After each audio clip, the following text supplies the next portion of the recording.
Hey, what's up, guys? So, it's been a while, but I got some new footage of this B2. This is the old type of B2. You see that fuel lever? I will make a separate video on how to start these ones. If you saw the one that I made with the twist grip, it's pretty much exactly the same. It's the same checklist and everything.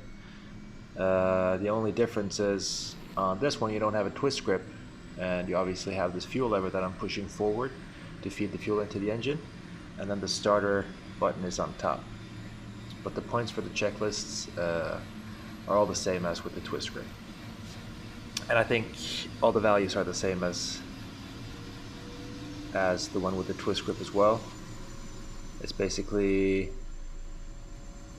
press the igniter button and then move the fuel flow about 1/3 of its full travel, or 1/3 of its travel, and then adjust it so that it doesn't over temp, or the T4 doesn't go without, or not without, but over limits. And then just keep feeding fuel until you reach idle speed, which is 67 to 70% NG. Would that sound like a question? But yeah, it's right around 67, at least 67 to 69 or 70 or something. I'll double check that. But it's very easy to just leave it at 67 to 68. Now I'm keep feeding the fuel in, and then you can see there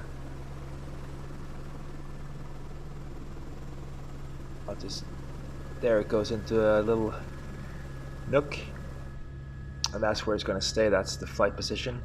What I meant was you keep feeding the fuel, and then obviously the NG and the T4 and the NR are going to build until you get to a certain point, and then the governor takes over, and then you just put it into like a little nook that it can't slip out of, so that you don't accidentally put it into idle while in flight, for example.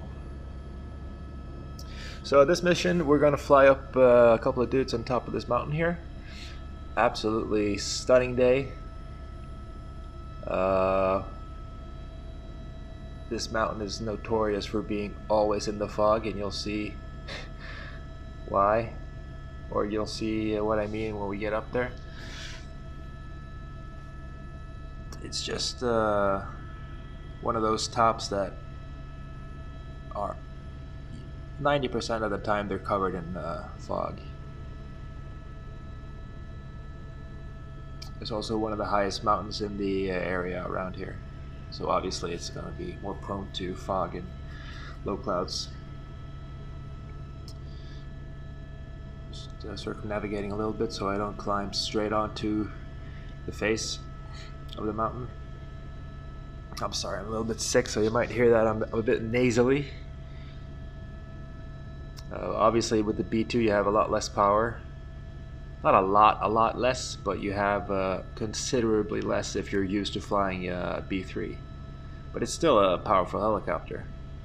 It's just that if you're used to flying 1,000 to 1,100 kilos loads without any problem, it's going to be a pretty big transition over to the B2. The other day I flew, I think, like 850 kilos with 25%, and it was almost at the max. It was in the mountains though.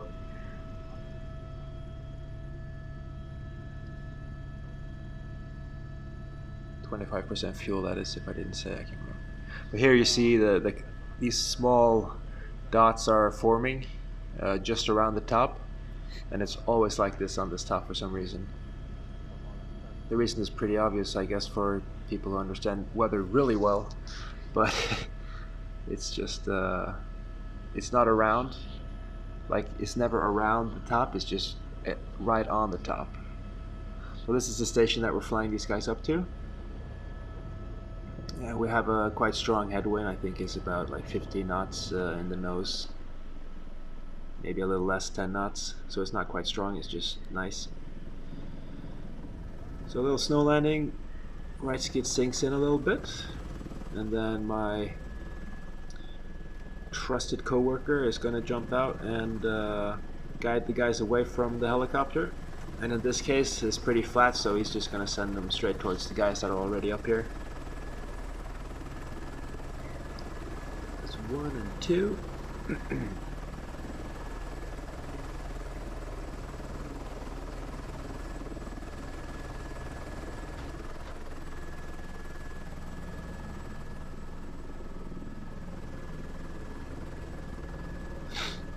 Yeah, this pickup here is quite bad if I remember correctly. You can see me sliding forward right at the beginning of the pickup. So I'm a little bit fast with the collective. There you can see I'm sliding forward. So I should have had more aft cyclic. But look at this view here, it's absolutely stunning. This is nice if it's clear above, but if it's white above, if you have an overcast sky, this is very, yeah, it's interesting. You have to be really careful, and you have to be able to turn around in time. Basically, don't try to push your luck if the weather is overcast and you have white ground and low clouds. I will make a separate video at some point about like flying in whiteout conditions with clouds and the ground being white. I do have some footage, but it's only from the phone camera. But I think I'll make it anyway, just to illustrate a point.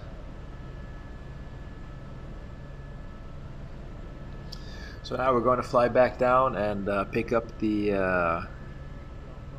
bag, put the line on, and pick up the bag and fly it up to him. So this is just all standard missions, like I've posted a million times.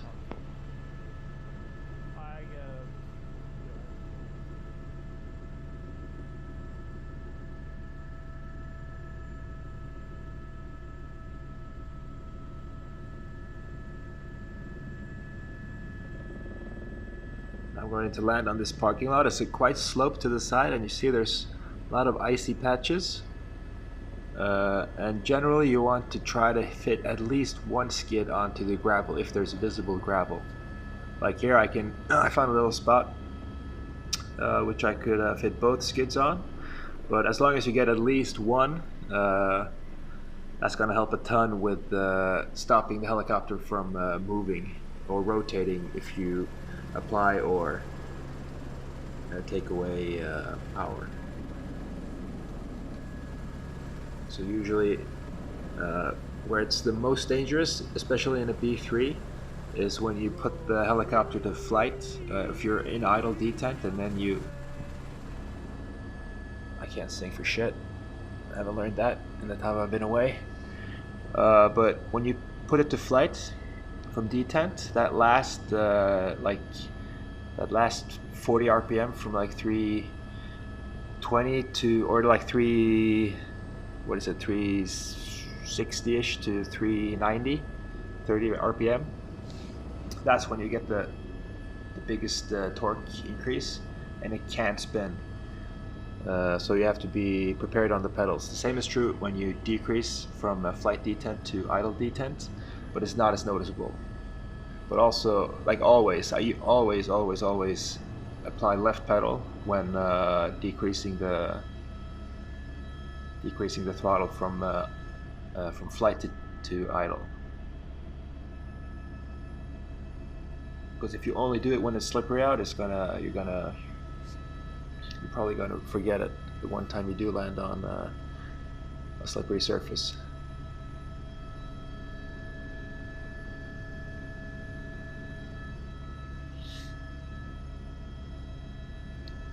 These days are probably my favorite types of days, where it's a little bit of low clouds, just like a little bit. Nothing that hinders you, but it just adds a little bit to the scenery, I think. And when it's white, absolutely gorgeous. On this helicopter, there's also there's also there's a smaller sling window on this than there usually is on the helicopters or on the B3s that we usually fly here.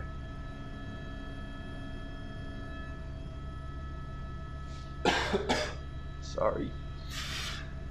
Maybe got the vid.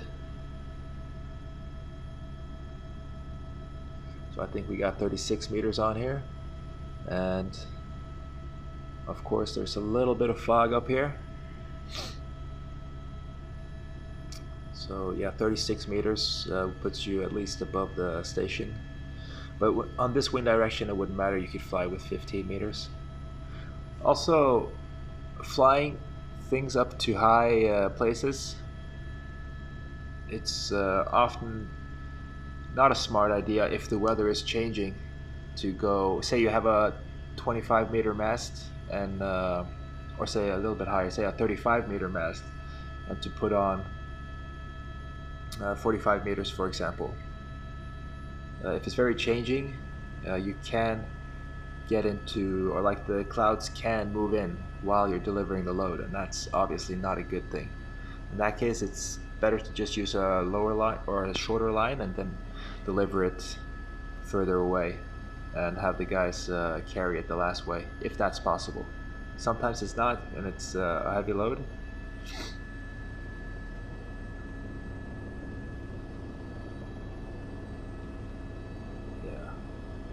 But usually it's not a problem if they have to carry it another 50 meters into the station.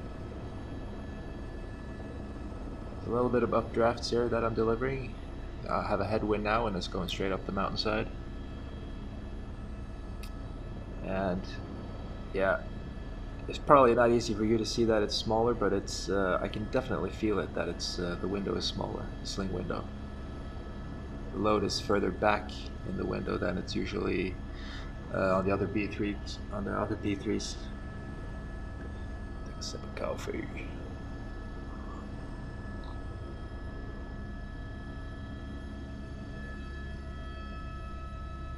Just look at that, man.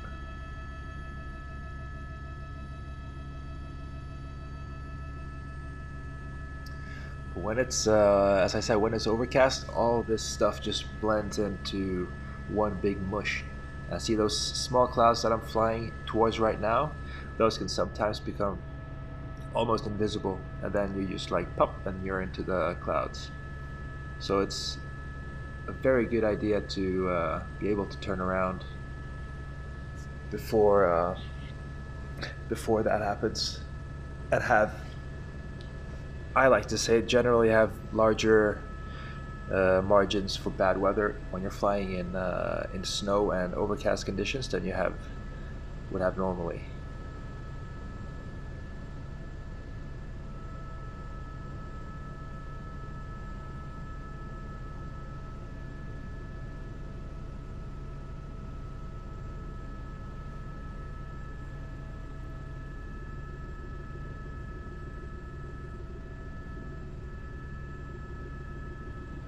So yeah, I think that's it for this video. I don't have too much more to say about this mission.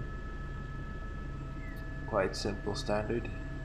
And as I said, I will try to make a startup on this B2, which is like the old type of B2 startup video soon. And then also just a short whiteout video just to show you some examples of what I talk about when I say whiteout, because it can be quite dangerous if you're not used to flying in these conditions, because it feels like, if you're not aware of it, the changes can come seemingly fast compared to what they do if there's very good visibility to the ground. Then it's very easy to see the clouds, but when the ground is white, it's almost impossible sometimes.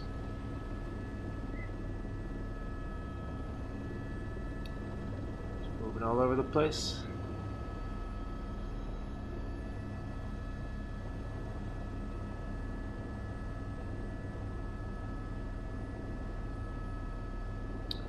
Alright, so yeah, that's it for this video.